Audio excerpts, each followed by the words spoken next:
تو مطلب یہ ہے کہ اب انہوں نے انسانی سوچ کو ادرانے نہیں دینا جو قرآن کہتا. قرآن نے کہا بتوں کو، اور ان کا گھر بندہ کہنے سے پورا نہیں ہوا، پھر ساتھ یہ کہا جب وہ زندہ تھے، تاکہ لوگ سمجھے کہ یہ ولیوں کے بارے میں ہی ہے. یعنی جب وہ زندہ تھے کہ وہ بھی تمہاری مثل بندے ہیں، یعنی جب وہ زندہ تھے. اب دیکھو، یعنی اس سے بڑی کوئی خیانت ہو سکتی ہے کہ رب کا قرآن پیش کر کے اپنے زہریلے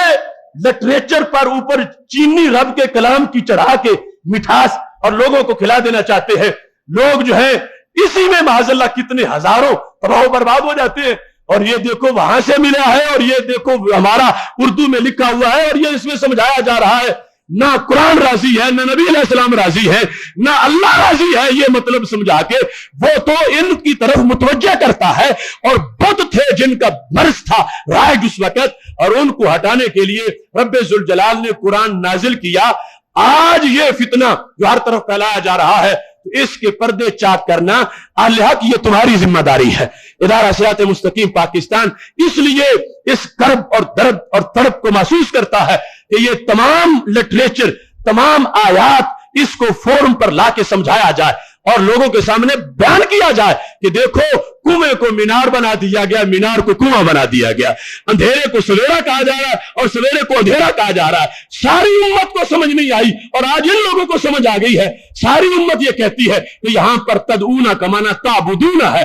اور یہ کہتے ہیں نہیں، تدعونا کا معنی یہاں پر پکارنا ہے. کسی ولی نبی کو اگر پکارو گے تو شرک تمہارا ابو جہل سے بڑا ہو جائے گا. اور ساری امت کہتی ہے عباد الامثالکم، اوثان ہے، اسنام ہے. ساری امت کی صدیاں سارے مفسر یہ کہتے ہیں، اور یہ کہتے ہیں عباد الامثال سے مراد داتا صاحب ہے، یہ کہتے ہیں عباد الامثال صاحب ہے، یہ کہتے ہیں عباد الامثال سے مراد غوث پاک ہے. اب اپنی طرف سے ان لوگوں نے یہ جو گھڑا ہوا دین، اس پر جو قرآن کا اوپر لیبل لگایا ہوا ہے، یہ وقت کا سب سے بڑا فتنہ ہے جس کو مٹانا لازم ہے، تاکہ لوگ ریلیف محسوس کرے کہ ہم نے شرک نہیں کیا، ہم نے وہی عقیدہ رکھا ہے جو صفہ والوں کو عطا کیا گیا تھا. اب یہ آیات قرآن مجید برہان رشید میں آپ سب قرآن کھول کے دیکھ سکتے ہیں. آگے جا کر ایک آیت نے، یعنی چونکہ اللہ کو پتا ہے کہ ایسے بھی فتنے آئیں گے، تو اس کے کلام نے ہر فتنے کا جواب خود دیا. خود قرآن نے ہی واضح کر رکھا ہے کہ جب کوئی قرآن کو بگاڑنا چاہے، یعنی اپنی مرضی کے مطلب ڈالنا چاہے، تو آخر یہ اللہ کا کلام ہے، یہ کسی کو چوری نہیں کرنے دیتا. ہاں کسی کی بصیرت ہو، قرآن بتا دیتا ہے کہ فلاں چوری کر رہا ہے اور اس جگہ سے چوری کر رہا ہے. یہاں پر رب ذوالجلال نے مسلسل آگے آیات اس سلسلہ میں نازل فرمائیں. والذین تدعون من دونہ لا یستطیعون نصرکم ولا انفسہم ینصرون. وہ جن کی تم اللہ کے سوا بندگی کرتے ہو، پوجا کرتے ہو، وہ اب تمہاری مدد نہیں کر سکتے اور نہ ہی وہ اپنی مدد کر سکتے ہیں. ولا انفسہم ینصرون، اپنی بھی نہیں کر سکتے اور تمہاری بھی نہیں کر سکتے. اب یہاں سے بھی ایک کرینہ سمجھ میں آتا ہے، ان لوگوں کے بقول جو کچھ سمجھایا جا رہا ہے، پھر مطلب یہ بنے گا ان کے لحاظ سے کہ اگر کوئی قبر میں موجود فوت شدہ انسان اس کو پکارا جائے تو پھر تو شرک بنے گا، لیکن اگر زندہ کو جو بھی فوت نہیں ہوا اگر اسے اللہ مان لیا جائے تو پھر کچھ نہیں ہوگا ان کی سوچ کے مطابق، ان کے نظریے کے مطابق. کیوں؟ اب اللہ فرماتا ہے لا یستطیعون نصرکم ولا انفسہم ینصرون، نہ وہ تمہاری مدد کر سکتے ہیں نہ اپنی کر سکتے ہیں. حالانکہ زندہ بندہ دوسروں کی بھی کر سکتا ہے، اپنی بھی کر سکتا ہے. ایسے اپنے آپ کو آگ میں گرنے سے بچا سکتا ہے، پیچھے ہٹ جائے، اپنے آپ کو پانی میں ڈوبنے سے بچا سکتا ہے، پیچھے ہٹ جائے. بات ہے بت کی. اللہ فرماتا ہے جو گرمی میں رکھے ہو تو گرمی میں پڑے رہیں گے، اپنے آپ کی مدد نہیں کر سکتے. سردی میں رکھے تو سردی میں پڑے رہیں گے، اپنی مدد نہیں کر سکتے. جب اپنی نہیں کر سکتے تو تمہاری کیسے کر سکیں گے؟ اب بتوں کی جگہ اگر لے آؤ قبروں کو، اور بتوں کی جگہ ان کے کہنے پر اگر لے آؤ ولیوں کو، تو پھر تو معاذ شرک کا دروازہ کھل جائے گا. ان کے کہنے کے مطابق چلو وہ جو قبروں میں چلے گئے ان کو نہ مانا جائے، لیکن جو صفتیں بیان کی جا رہی پر اگر لے آؤ ولیوں کو، تو پھر تو معاذ شرک کا دروازہ کھل جائے گا. ان کے کہنے کے مطابق چلو وہ جو قبروں میں چلے گئے ان کو نہ مانا جائے، لیکن جو صفتیں بیان کی جا رہی ہیں ان کے لحاظ سے، بتوں کے لحاظ سے وہ تو زندوں میں پائی جائیں گی. کہا گیا